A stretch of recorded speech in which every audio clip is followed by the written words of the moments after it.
हम और आप दिगंबर जैनाचार्य श्री पूज्यपाद स्वामी विरचित जैन व्याकरण का अध्ययन कर रहे हैं। अजंत पुल्लिंग प्रकरण हमारा चल रहा है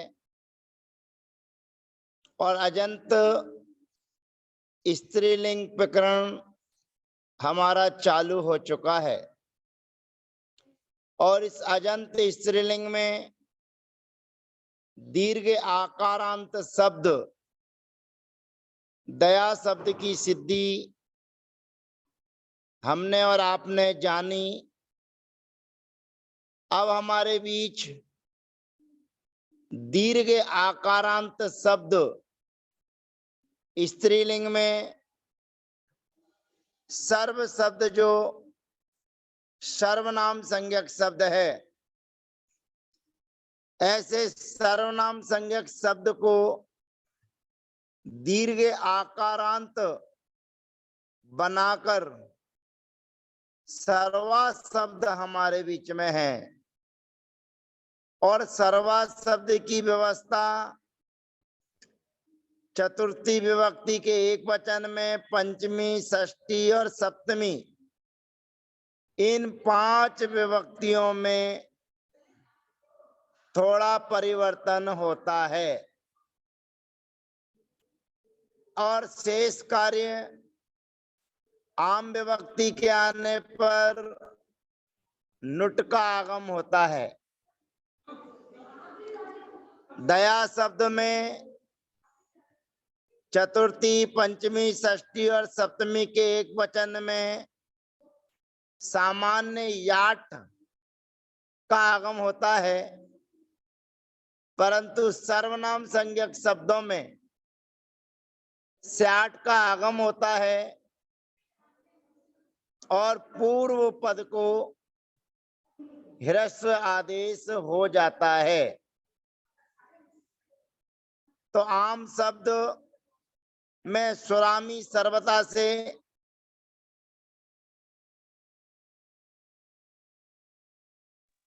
नुट का आगम होता है।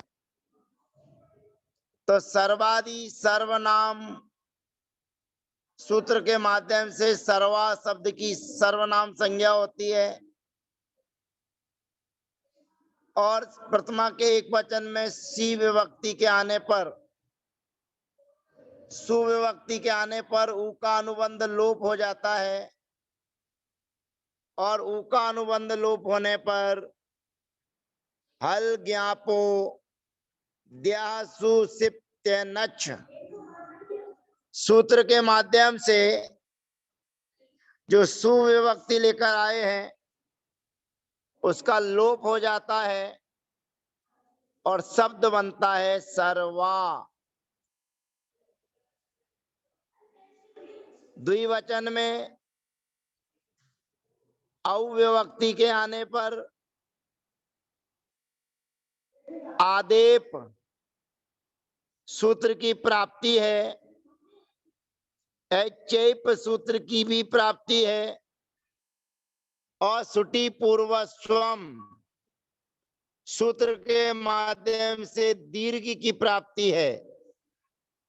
परंतु द्यो जसी च सूत्र से दीर्घ का निषेध होने पर औंग चा आपह सूत्र के माध्यम से औ के स्थान पर सी आदेश होता है। सी आदेश होने पर सकार का अनुबंध लोप हो जाता है। सर्वाधन ई, यहां पर आदेप सूत्र के माध्यम से आ के स्थान पर और ई आदेश हो जाता है। आ और ई मिलकर के ए हो जाते हैं, एप गुण हो जाते हैं और प्रयोग सिद्ध होता है सर्वे। बहुवचन में जस विभक्ति के आने पर सर्व सर्वाधन जस, जा का अनुबंध लोप हो जाता है, सर्वाधन अस, यहां आदेप और स्वे को दी तथा सुटी पूर्व स्वम, इन तीन सूत्रों की क्रमशः प्राप्ति है। सुटी पूर्व स्वम सूत्र का द्योजसी च सूत्र से निषेध हो जाने पर सूत्र हमारे बीच में आता है स्वे को दी, अर्थात स्वसंज्ञक को दीर्घ आदेश होता है। दीर्घ करने पर सजुसोरी और विरामे विसर्जनिया शब्द बनता है सर्वाह। संबोधन में सर्वाधन सुप विभक्ति के आने पर ऊ का अनुबंध लोप, सूत्र लगता है संबोधने बोध्यम, उससे बोध संज्ञा की जाती है और बोध संज्ञा करने के बाद एकाह की सूत्र से उस एक वचन की संज्ञा की जाती है। सूत्र आता है कौ, उस कौ सूत्र के माध्यम से जो आ है उस आ के स्थान पर एकार आदेश करके सर्व ए और सा, यहां पर सूत्र लगता है केरेंगा सूत्र से सकार का लोप हो जाता है तो शब्द बनता है हे सर्वे। द्विवचन में भी अविभक्ति के आने पर आदेप सूत्र से की प्राप्ति, ऐचेप सूत्र की प्राप्ति और सुटी पूर्व स्वम सूत्र से दीर्घ की प्राप्ति का द्योजसी च सूत्र से निषेध हो जाने पर सूत्र लगता है औंग आपाह। औंग आपाह सूत्र से औ के स्थान पर सी आदेश होकर ई शेष रहता है और शब्द बनता है सर्वाधन ई। आदेप सूत्र से आ और ई को ए आदेश होने पर बनता है हे सर्वे। बहुवचन में जस विभक्ति के आने पर जकार का अनुबंध लोप, आदेप सूत्र की प्राप्ति है तथा स्वे को दी सूत्र से दीर्घ की प्राप्ति है, परंतु सुटी पूर्व स्वम सूत्र से दीर्घ की प्राप्ति है। द्योजसी च सूत्र से दीर्घ का निषेध होने पर स्वे को दी सूत्र से दीर्घ कर सजुसोरी और विरामे विसर्जनिया विसर्ग आदेश होने पर हे सर्वाह प्रयोग सिद्ध होता है। हे सर्वाह अम विभक्ति के आने पर सर्वा धन अम, यहां आदेप सूत्र की प्राप्ति है, स्वे को दी सूत्र की प्राप्ति है, पुनः सुटी पूर्व स्वम सूत्र से दीर्घ की प्राप्ति होने पर पूर्वोमी सूत्र से पर रूप होकर पूर्व रूप होकर सर्वाम प्रयोग सिद्ध होता है। द्वितीय विभक्ति के बहुवचन में सस विभक्ति के आने पर सकार का अनुबंध लोप, सर्वाधन अस यहाँ पर आदेप सूत्र की प्राप्ति है और स्वे को दी सूत्र से दीर्घ की प्राप्ति है, परंतु नश्च पुंसी सूत्र के माध्यम से दीर्घ आदेश होकर शब्द और सजुसो री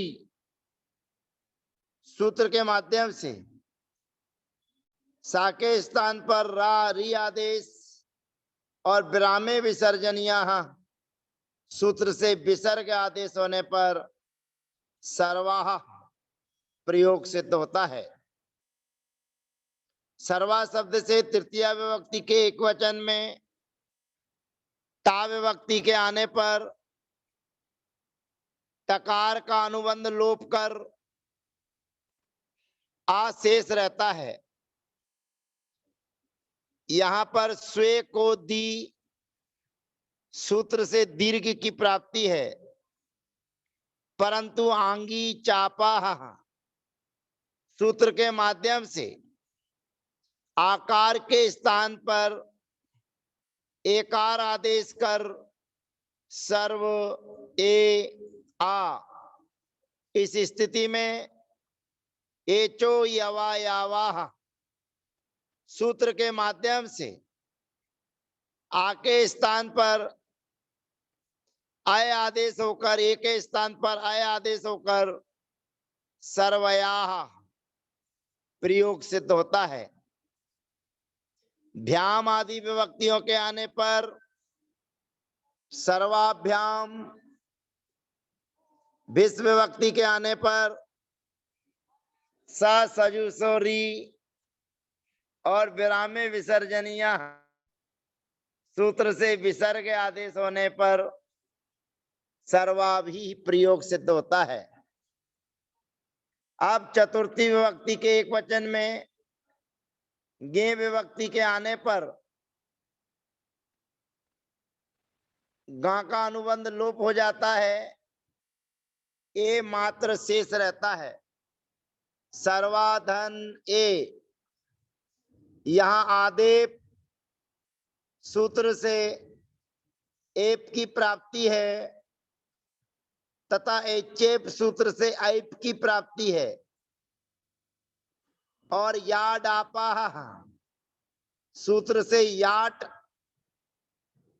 के आगम की प्राप्ति है, परंतु सर्वादि सर्वनाम सूत्र के माध्यम से सर्वनाम संज्ञा होने पर सर्वनामना स्याट प्रश्च सर्वनामना स्याट प्रश्च सूत्र के माध्यम से सर्वा के आ को ह्रस्व आदेश हो जाता है और स्याट का आगम होता है। स्याट का आगम होने पर शब्द बनता है सर्वस्यई। भ्याम विभक्ति में सर्वाभ्याम, भ्यस विभक्ति में सर्वाभ्या, गसी गस विभक्ति के आने पर आदेप सूत्र की प्राप्ति है, स्वे को दी सूत्र की प्राप्ति है और उसके बाद में याडापा सूत्र से याट के आगम की प्राप्ति होने पर सर्वनामना स्याट प्रश्च सूत्र के माध्यम से गसी के स्थान पर स्यास का आगम होकर स्याक और पूर्व को ह्रस्व करने पर सर्व धन स्या धन अस। अब यहाँ पर स्वे को दी सूत्र के माध्यम से दीर्घ आदेश हो जाएगा और दीर्घ आदेश होने पर सजुसो री और विरामे विसर्जनिया शब्द बन जाता है सर्वस्या। षष्ठी में भी सर्वस्या, षष्ठी और सप्तमी विभक्ति में ओस विभक्ति के आने पर सर्वाधन ओस। यहां पर आदेप सूत्र की प्राप्ति है और ऐचेप सूत्र की भी प्राप्ति है, परंतु आंगी चापा सूत्र के माध्यम से आके स्थान पर ए आदेश होकर एचो यवा यावा सूत्र से आय आदेश होकर सजुसोरी और विरामे विसर्जनिया सूत्र के माध्यम से सर्वयोः प्रयोग सिद्ध होता है। आम विभक्ति के आने पर सर्वाधन आम, यहां स्वे को दी सूत्र के माध्यम से दी की प्राप्ति है और प्लेल मिवाप चतुरो नुट सूत्र के माध्यम से नुट के आगम की प्राप्ति है।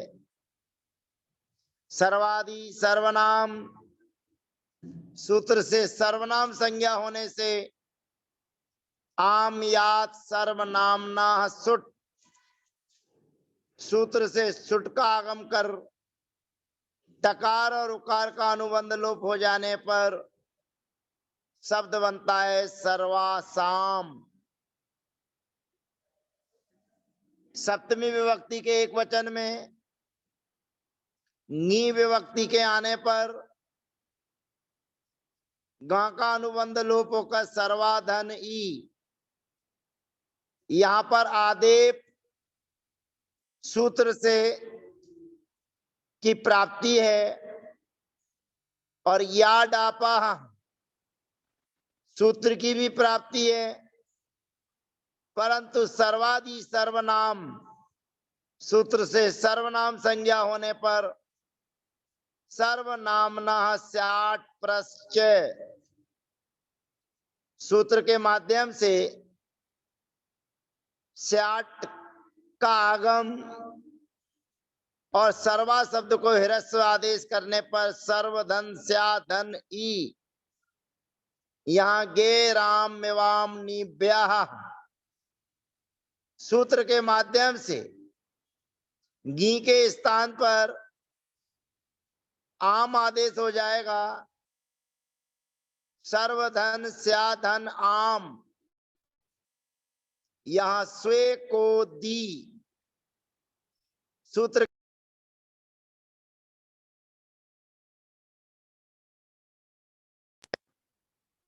सर्वस्याम प्रयोग सिद्ध होता है। शुभ विभक्ति के आने पर पाका अनुबंध लोप हो जाने पर सर्वासु प्रयोग सिद्ध होता है।